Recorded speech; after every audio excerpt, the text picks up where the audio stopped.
défaite, complètement démunie.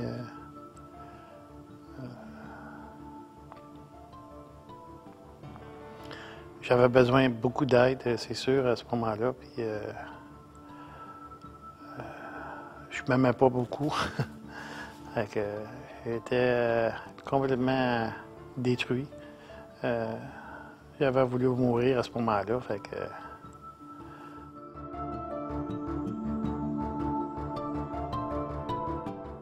Le bien-être que j'ai ressenti, réussir à travailler sur moi, à me connaître, dans le fond, parce que j'étais tellement. Je savais pas que j'avais tous ces défauts de caractère-là, puis qui faisaient que j'étais malheureux, puis ça ferait mis tout croche. Réussir à avoir un peu de lumière au bout du tunnel, ça me fait énormément de bien. Puis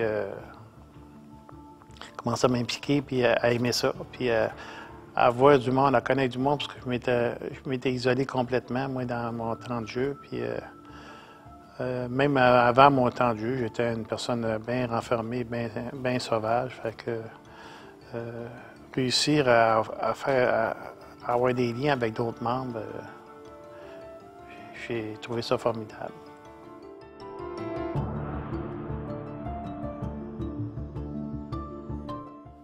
Bien, je peux faire tout ce que je veux financièrement. Je suis capable de me permettre tout ce que je veux dans le raisonnable, naturellement, mais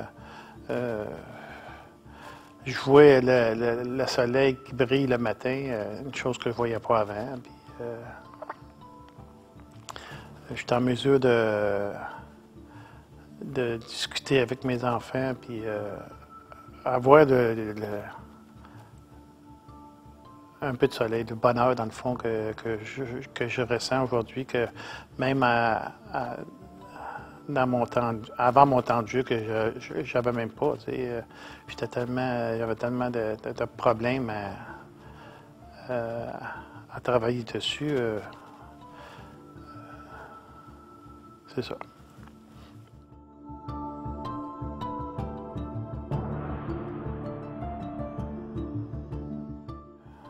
Parce que je n'ai pas beaucoup.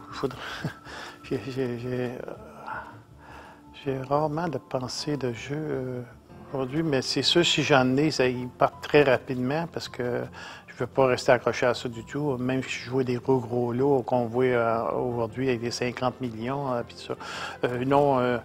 Je sais que un temps, j'avais continué à vérifier les résultats sportifs et les résultats des courses, puis les résultats. Ça fait des années que je regarde plus ça, puis je me tiens loin de ça. Il y a peut-être un qui est tirage, des fois, qui me travaille un petit peu, mais je n'ai pas d'autre participer à ça, fait que je ne participe pas. Mais au niveau de pensée de jeu, ça passe très vite, j'en ai. Parce que j'ai ça assez rarement maintenant, je peux dire.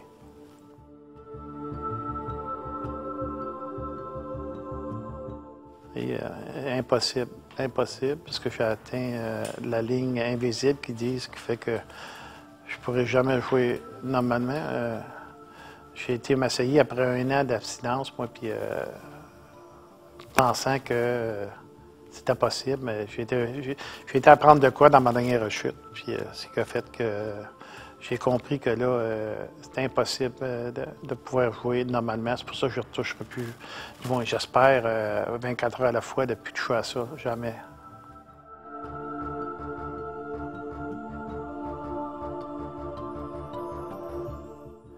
En négligeant, en étant absent mentalement et physiquement de chez moi, en les laissant seuls, en les privant de l'essentiel de la vie, souvent de ce côté nourriture ou habillement ou sortie. Ils étaient privés de tout ça. Puis naturellement de mon attention, de mon amour que j'avais pas pantoute parce que tout allait passer par le jeu. Fait que mes pensées, tout allait dans le jeu. Fait que ça a rendu mon garçon malade. Ma fille moins puisqu'elle est handicapée, mais mon garçon, il a développé des crises d'angoisse à cause de mon jeu. Puis je suis content qu'il s'en ait sorti de ça aujourd'hui, mais parce que ça fait 6 ans que je suis abstinent du jeu, puis ça va très bien à ce niveau-là.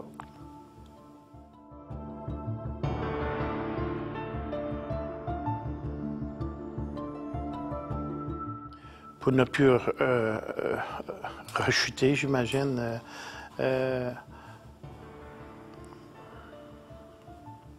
Pour ne plus tomber dans les mêmes scénarios, dans les mêmes patterns.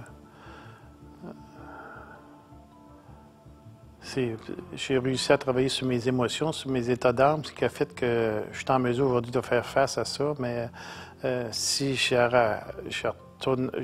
n'aurais pas travaillé sur moi, ça serait dangereux justement de rechuter.